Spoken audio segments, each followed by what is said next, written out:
훅 인터뷰. 모두를 위한 모두를 향한 모두의 궁금증 훅 인터뷰. 국회는 오늘도 뜨겁습니다. 어제도 뜨거웠는데 내일은 뜨거울까요? 윤석열 검찰총장의 행보에 대해서 민주당이 항명이다, 사퇴하라 강하게 나섰습니다. 이분도 목소리 크게 내고 있습니다. 윤석열 총장 법적 대응에 대해서 어리석다. 문재인 대통령 사실 아주 무서운 사람인데, 무서운 분인데 이런 얘기도 하셨어요. 그리고 다른 일도 많이 하십니다. 일하는 국회법 계속 추진하고 있고요. 근데 바쁜 와중에 최철원 금지법 법안 발의한다고 준비하십니다. 안민석 더불어민주당 의원 모셨습니다. 안녕하세요. 네, 안녕하세요. 최철원 금지법은 뭐예요? 아이스하키 회장이, 네, 협회장이 과거 10년 전에 아주 크게 사회적 물의를 일으킨 네.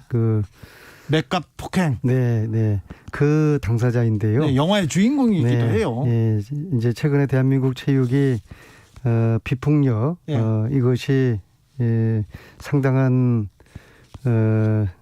이제 변화를 좀 겪고 있는 시점에서 이런 대한민국을 떠들썩하게 했던 이 폭력의 가해자가 아이스하키 협회장이 된 것에 대한 국민들의 지금 공분이 크고요. 네.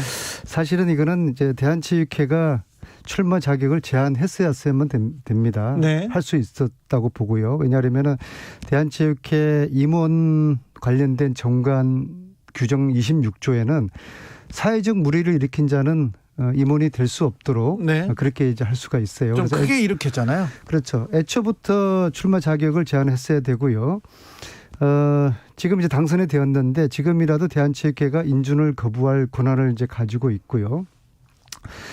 근데 이제 이게 문제가 지금 현재 대한체육회장도 과거에 반사회적인 범죄로 범죄? 실형을 1년 반을 살았던 분이에요. 감옥에서요? 네. 어떤? 그러니까 이제 하청 기업들에게 수주를 대가로 해서 한 120억 돈을 이제 받아서 가로챈 거죠. 대한체육회장이라고 하면 지금 IOC 한국 IOC 위원 그렇죠. 그분 말하는 그렇죠. 겁니까? 이분이 또 이제 연임을 준비를 하고 있는 걸로 알고 있는데요.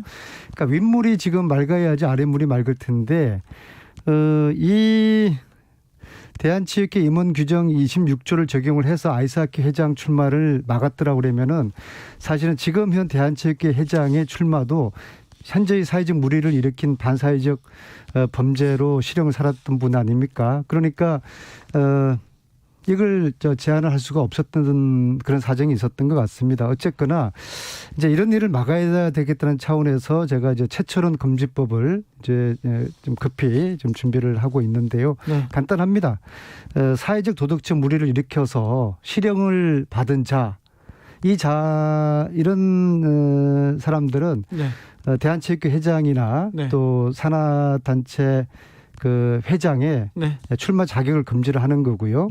설마 출마해서 선출됐다 하더라도 이 회장 승인을 거부할 수 있도록 그렇게 하자는 취지고요. 그래서 이 법을 통해서 체육계가 신뢰받는 그런 단체로 환골탈태될 수 있도록 하자는 그런 취지의 법입니다. 그러면 최철원 금지법이 이렇게 국회를 통과하면 최철원 회장은 이제 아이스하키 협회장에서 올라갈 수 없고요.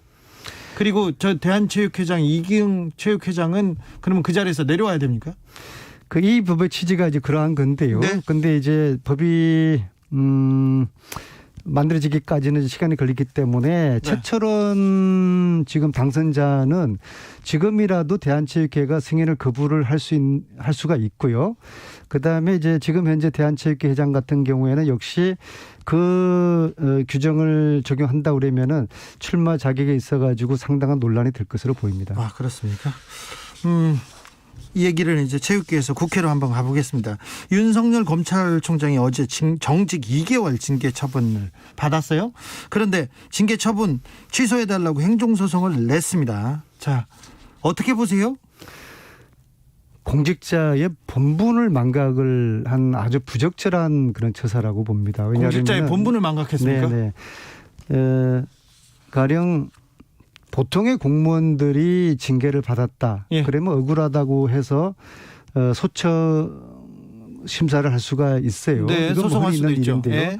그런데 검찰총장이라는 자리는 대한민국 최고의 권력기관이지 않습니까? 예. 그 권력기관의 수장이 징계를 받았고 대통령의 재가까지 난 사안을 예. 검찰총장이 이의를 제기하는 것은 사실은 대통령과 특히 검찰개혁을 바라는 국민들에 대한 이것은 항명이라고 생각을 합니다. 그런데 자, 예. 이후에 윤석열 총장은 끊임없이 예. 대통령으로부터 탄압받는 네. 박해받는 약자 코스프를 통해서 대통령과 윤석열 총장이 갈등하고 각을 세우고 싸우는 그 프레임을 저는 윤석열 총장이 지금 원하고 있지 않나. 그래서 그런 프레임도로 지금 가고자 하는 것이 윤석열 총장의 지금 의도가 아닌가. 이제 그런 좀 생각이 들어서 더 이제 유감스러운 것이죠. 의원님은 그러면 윤 총장이 정치적인 그 핍박, 정치적인 압박을 받으면서 이렇게 약자 코스프레를 계속 하시고 버틸 거라고 보시는 거죠? 근데 윤석열 총장이 버티는 저는 또 다른 이유를 좀 유심히 봐야 될 거라고 봅니다. 네. 그것이 바로 저는 가족, 그 장모와 부인과 관련돼 있다고 보는 건데요. 네. 제가 윤석열 총장의 부인, 네. 코바나 컨텐츠 예. 미술 전시 기획하는 회사 대표 김건희 씨. 김건희 씨를 소개받고 인사를 나눈 게 지난 6월 모 언론사가 주최한 네. 그 미술 전시회였거든요. 아, 만나셨어요? 예. 거기서 네. 누군가가 저한테 이분이 정확한 제가 워딩을 기억합니다. 이분이 서울 중앙지검장 윤석열 지검장의 부인 되십니다. 예. 그래서 제가 그분을 처음 제가 뵙게 됐어요. 그때 뭐라고 하셨어요? 남편을 참 잘 둔 분이시구나. 남편을 잘 뒀다고. 그때는 뭐 윤석열 총장에 대한 검찰개혁에 대한 기대가 컸을 때니까는요. 네. 그다음에 이제 검찰총장 되기 직전인데 네. 저는 그게 굉장히 제일 중요한 기억이라고 보는데요. 네. 그냥 평범한 미술 전시를 기획하는 회사가 유명한 언론사가 주최를 해서 그런 행사를 하지는 않았겠죠. 그리고 그 행사가 제가 알기로는 애초에 협찬사가 4개였는데 이후에 16개로 늘어나는 걸로 알고 있거든요. 네. 과연 이 과정에 어떤 투명하고 어떤 공정했을까? 혹시라도 대가성이라든지 권력형 보이지 않는 그런 압력이라든지 서로 이해관계가 작용하지 않았을까라는 부분을 저는 좀 의심을 했는데요. 소위 말하는 이건희 씨의 김건희 씨. 김건희 씨 죄송합니다. 김건희 씨의 전시의 비리 의혹 이 부분을 이제 검찰이 수사를 하고 있는데 사실은 압수영장이 기각이 됐어요. 예. 기각된 사유가 아니 알아서들 점검을 제출할 것 같은데 왜 굳이 압수하냐 그거였거든요. 저는 그때 그런 생각을 했어요. 만약에 이것이 정경심 교수였으면 어땠을까. 예. 거기는 77번을 아마 압수수색을 했을 겁니다. 완전 탈탈 틀었죠. 네. 김건희 대표의 전시의 비리 의혹을 정경심 교수 수사 때처럼 10분의 1만 7번 정도만 압수수색을 했더라고 그러면은 이미 이 사건이 상당한 심각한 수준의 그런 그 중범죄로 밝혀졌을지도 모르겠고요. 자, 근데 이게 왜 안 되느냐? 윤석열 검찰총장이 있는 한은 이 수사가 속도가 안 되고 제대로 되지는 못하는 것이고 자, 그래서 윤석열 이 총장... 부분하고 윤석열 네. 총장이 버티는 거하고 관련이 있다는 그런 오해를 윤석열 총장이 버티면 버틸수록 그런 오해를 딱 받기가 쉬울 것 같습니다. 자, 윤 총장이 버티는 이유는 가족 간의 가족 그 수사 때문이다. 이런 얘기도 그런 오해를 하셨습니다. 받지 않았으면 좋겠습니다. 예, 0458님께서 아무리 검찰총장이라고 하더라도 공무원 징계법에 따라 징계를 한 겁니다. 법정으로 다시 끌고 가는 것은 대다수 공무원들에 대한 징계법에 대한 의구심을 조장하고 국민들에게 항명하는 고위공직자로 보일 수 있기 때문에 스스로 받아들이고 남은 임기 검찰이 아닌 국민에게 충성하는 검찰로 공직생활 유종의 미를 거두는 것이 좋을 듯합니다. 이렇게 의견 주셨고요. 제가 좀 전에 이제 한 가지 빠뜨린 말씀이 말씀이요. 제가 이제 국회에서 문화체육관광위원회 위원장을 제가 위원장 하셨죠. 그래서 이 좀 그 미술 전시의 흐름을 좀 잘 아는 편인데요. 문화예술 좀 국내에서 아시죠? 이런 해외 미술품을 가지고 와서 전시를 할 때는 해외 미술관으로에게 상당한 영향력을 가지고 있는 누군가가 어떤 기업들이 도와주지 않으면은 이 전시회가 가능하지가 않거든요. 그러면 과연 어떤 기업들이 혹시라도 관여해서 그 전시회를 도우지 않았을까, 협력하지 않았을까, 그런 것들이 어떠한 이해관계가 있지 않았을까, 그런 부분에 대한 조사까지도 철저하게 이루어져야 된다고 생각합니다. 알겠습니다. 3917님은 억울한 사람은 대통령하고도 맞짱 뜰 수 있는 게 민주주의 아닌가요? 이렇게 얘기합니다. 8783님은 개혁은 머리를 찍어내면 되나요? 그게 개혁인가요? 이렇게 얘기합니다. 6871님께서 손흥민은 프리미어리그에서 활약해가지고 몸값을 올리는데 윤석열 총장 이런 식으로 항명해서 몸값을 올리려 하네요. 얘기합니다. 손흥민의 활약에 대해서는 또 어떻게 보세요? 체육계 또 아무리 칭찬하고 격려해도 지나침이 없죠. 네. 대한민국의 보물입니다. 대한민국의 보물인데 축구협회는 어떻게 보십니까? 저는 축구협회가 이제 현대의 축구협회로부터 축구인을 국민들을 위한 축구협회로 거기도 이제 바뀔 때가 이제 되었다고 보는데요. 축구인들이 좀 현명하게 판단을 하기를 바라겠습니다. 알겠습니다. 오늘 공수처장 후보 추천위원회 또 무산됐어요. 공수처는 출범하기는 합니까? 이 공수처 추천위를 두고 계속 국민의힘에서 지연 전술 들어갔는데 국민의힘 지연 전술 어떻게 보십니까? 네, 당연히 공수처 검찰개혁을 저항하는 세력에서는 공수처를 끝까지 막으려고 할 것이고요. 하지만은 검찰개혁, 공수처 출범은 2020년 이 겨울에 아주 중요한 뜨거운 화두이고 이거는 하나의 이제 시대 정신이라고 생각을 합니다. 그래서 강물을 거슬러 올라갈 수는 없지 않습니까? 그래서 공수처 출범은 될 것이고 그리고 제가 볼 때는 연말 빠르면 연말 아무래도 저도 연초에는 출범이 될 것이라고 보고요. 추미애 장관이 그때까지 꿋꿋하게 버텨서 공수처 출범까지는 그 성과를 이루기를 바라겠습니다. 자, 코로나 국난북 극복위원회 공동위원장이기도 합니다. 더불어민주당에서. 자, 민주당이 코로나 극복을 위해서 어떤 대책을 내놓고 있습니까?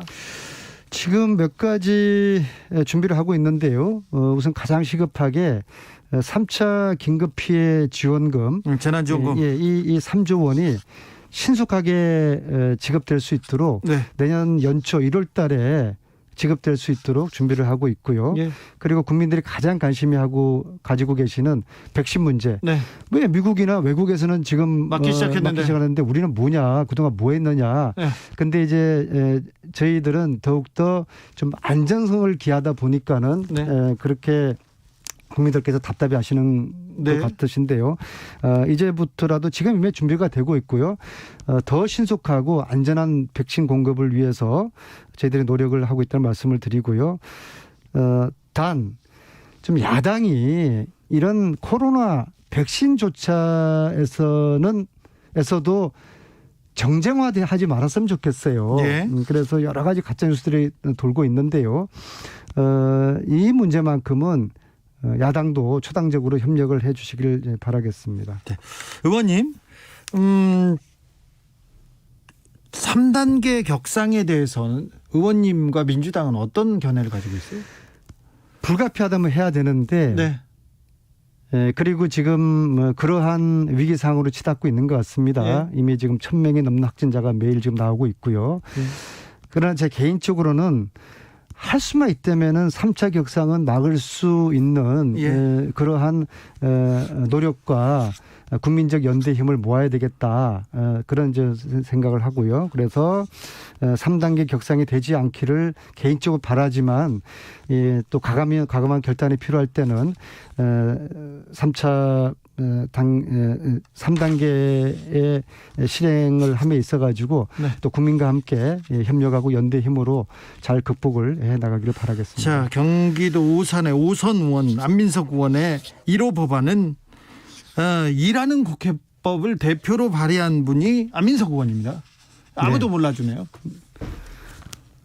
그래도 주 기자는 제가 열심히 일하는 거를 다른 세상은 몰라도 주 기자는 알고 있지 않습니까? 알죠. 열심히 일합니다. 예, 저를 가까이 성과가 보겠습니다. 많이 나진 않더라도 열심히 일하고 있습니다. 그게 이제 홍보를 제가 잘 안 해서 그래요. 아, 그런가요? 몰랐네요. 제가 제 그거는. 부자관들한테도 네. 웬만하면은 나의 이름 모르게 하다고. 하나님만 알면 된다. 아, 그래요? 예, 이제 네. 그런 제가 주의고 사실 이제 그렇습니다. 근데요, 사실 제가 국회 17년 차인데 예.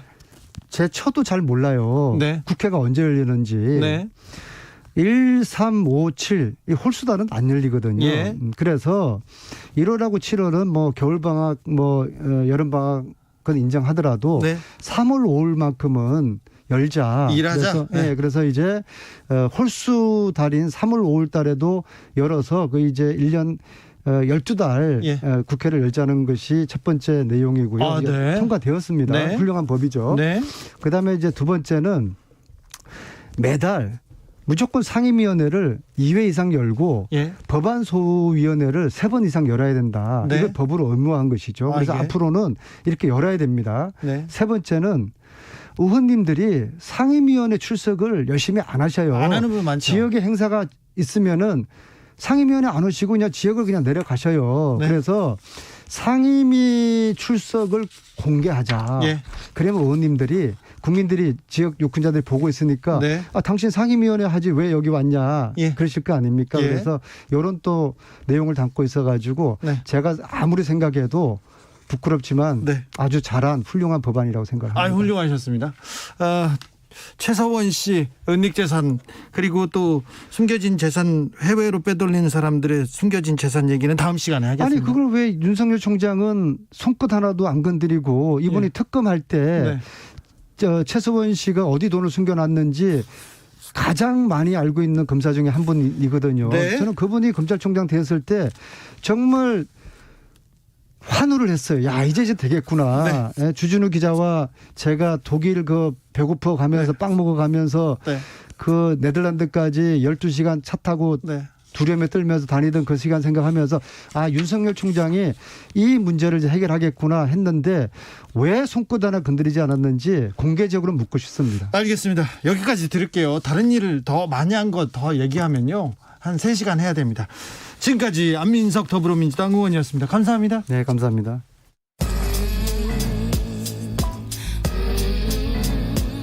나비처럼 날아 벌처럼 쏜다. 주진우 라이브.